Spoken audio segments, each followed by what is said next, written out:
Classificação indicativa. Livre para todos os públicos.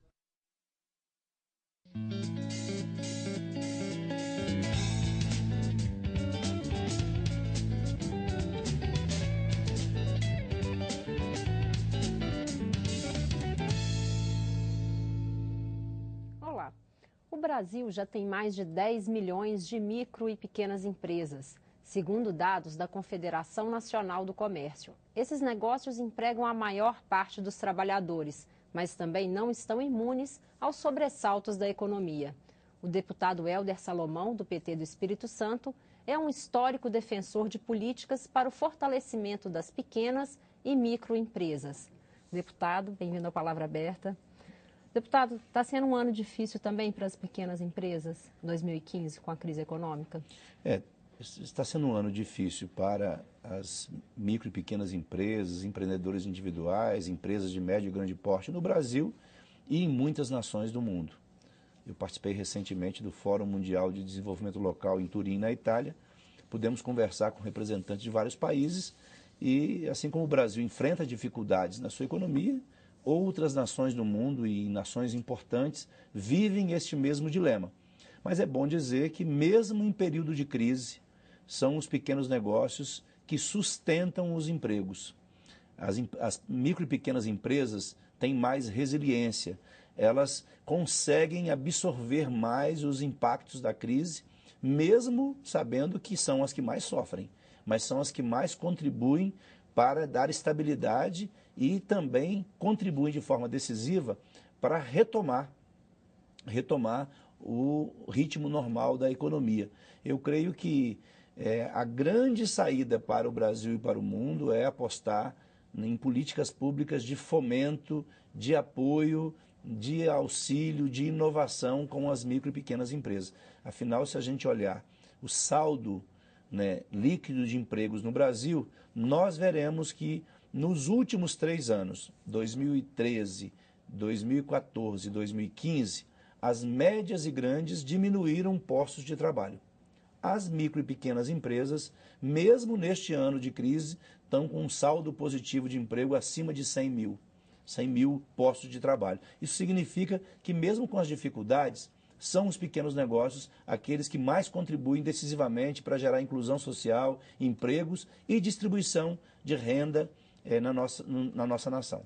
Deputado, que iniciativas o senhor acha que são necessárias para manter essa chama e para a gente não ter um prejuízo para as pequenas empresas? Hoje, o que é possível ser feito? É fundamental que os municípios, os estados e a União desenvolvam cada vez mais ações voltadas para garantir mais acesso ao crédito, menos burocracia, mais participação das micro e pequenas empresas nas compras governamentais, aperfeiçoar a legislação, e a Câmara Federal deu um grande passo nesse sentido. Nós votamos recentemente, hoje está sendo apreciado no Senado, o projeto de lei 125, que altera os limites do Supersimples, que cria a empresa simples de crédito, que inclui as bebidas artesanais no Supersimples e que muda o sistema de tributação das micro e pequenas empresas. Se o Senado, a gente espera que o Senado aprove ainda este ano, as mudanças no Supersimples já aprovada com apenas 2 votos contra na Câmara Federal, nós teremos então, a partir de janeiro de 2016, teremos micro e pequenas empresas pagando menos impostos, porque a gente vai reduzir de 20 para 7 faixas e vamos ter um novo modelo de tributação que não onera muito as micro e pequenas empresas. A gente vai reduzir carga tributária e, com isso, estimular a formalização de empresas, a geração e manutenção de empregos, além disso, gerar inclusão social no nosso país. Então, a Câmara deu um bom exemplo ao votar as mudanças no Supersimples. Nós agora precisamos do apoio do Senado e depois da sanção da presidente Dilma para nós darmos mais um passo para fortalecer os pequenos negócios no nosso país, que são os principais geradores de empregos. Nos últimos anos, elas foram responsáveis por 93% dos empregos, já que as micro e pequenas empresas geraram empregos e as médias e grandes reduziram postos de trabalho. Deputado, o Senado pode votar ainda esse ano e pode modificar o projeto que foi da Câmara. Existe uma articulação entre deputados e senadores para agilizar todo esse processo? Existe. Nós temos a Frente Parlamentar Mista da Micro e Pequena Empresa que está discutindo isso, né, com o Senado. Eu mesmo conversei na semana passada com a relatora do projeto no Senado, que é a senadora Marta Suplicy. E ela afirmou que já tem um parecer preliminar preparado. Ela vai alterar algumas coisas que nós votamos, alguns aspectos do projeto de lei que votamos na Câmara, mas pelo que vi, né, se ela manter esse relatório, nós teremos a aprovação, a manutenção dos principais pontos que foram votados na Câmara. O que a gente quer é que o Senado vote logo.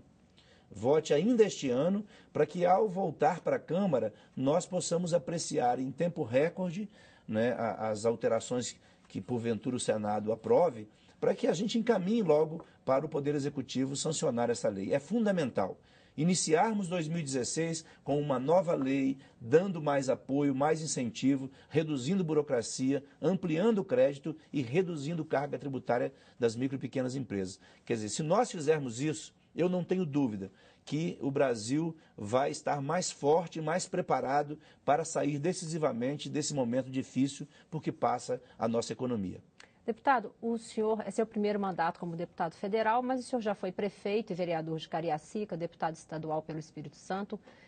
Quais foram as suas prioridades nesse primeiro ano? Como o senhor avalia esse seu primeiro ano aqui de mandato na Câmara? Olha, nós fizemos uma atuação bastante ampla, né, especialmente em defesa dos interesses do nosso país e do Estado do Espírito Santo, e nós focamos em 3 áreas prioritárias.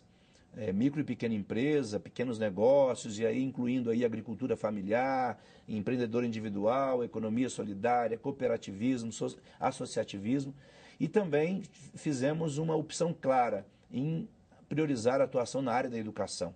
Nós temos aí o Plano Nacional de Educação, o PNE, que precisa, né, de contar com o apoio da União, dos estados, dos municípios e das entidades da sociedade civil organizada.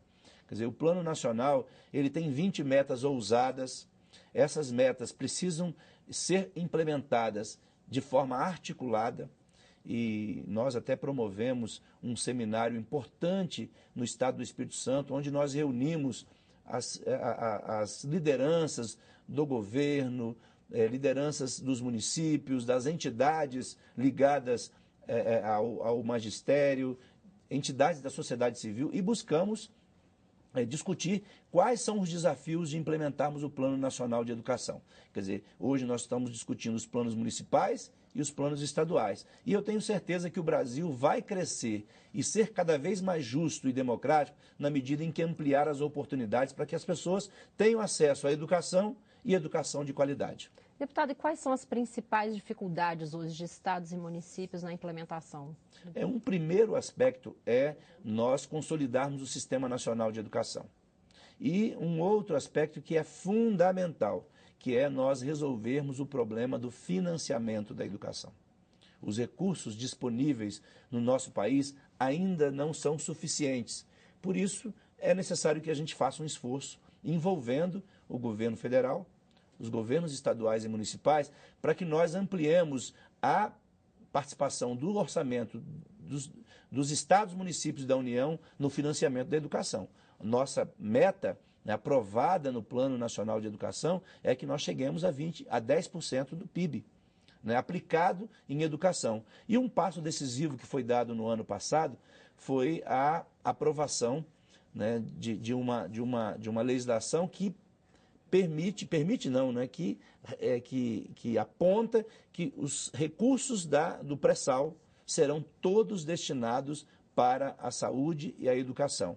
E com isso nós teremos recursos novos. Então é preciso fazer esse esforço. O senhor acha que com esses recursos novos diminui o problema que a gente tem hoje, que é queda de arrecadação e necessidade de se investir mais para a melhoria da educação?